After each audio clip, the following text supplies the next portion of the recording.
পারে না। সাহাবীদের কথা নাকি শোনা যাবে না, তারা নাকি ভুল করেছে। আস্তাগফিরুল্লাহ। সাহাবীদের যারা ভুল ধরে, আল্লাহর হাবিব সাল্লাল্লাহু আলাইহি সাল্লাম বলে, যারা তোমরা বুখারী শরীফের হাদিস, খবরদার আমার সাহাবীর ভালোবাসা হচ্ছে ঈমানদারের লক্ষণ, আর আমার সাহাবীদের সাথে বগদ রাখা হচ্ছে মুনাফিকের লক্ষণ। এরপরে বলতেছে, তোমরা যদি অহুদ পরিমাণ জিনিস স্বর্ণ যদি ব্যয় করো, আমার সাহাবা আমার জন্য যা করেছে এটার তুলনায় একটা মুদ সমান, মানে তোলা সমান। এরপর আল্লাহ নবী সাল্লাল্লাহু আলাইহি সাল্লাম বলছে, খবরদার আমার সাহাবীর অনুসরণ, যে কোনো একজন সাহাবীর অনুসরণ করলেই তোমরা হেদায়েত প্রাপ্ত। এবং আল্লাহ হাবিব সাল্লাল্লাহু আলাইহি সাল্লাম বলছে, ইখতিলাফু আসহাবি রাহমাতুল লাকুম, আমার সাহাবীদের ইখতিলাফ তোমাদের জন্য রহমত।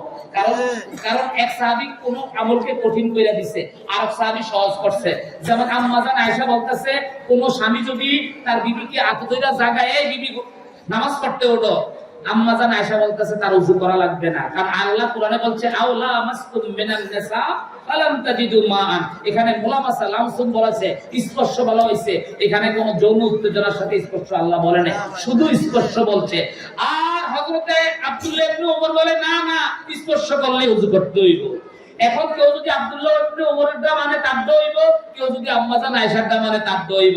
আব্দুল্লাহ ইবনে ওমরের দা মাইনা নিছে ইমাম শাফি, আর আম্মা জান আয়েশার দা মাইনা নিছে ইমাম মালিক, ইমাম আবু হানিফা, ইমাম আবুল হাইস। বুঝতে পেরেছেন আমার কথা?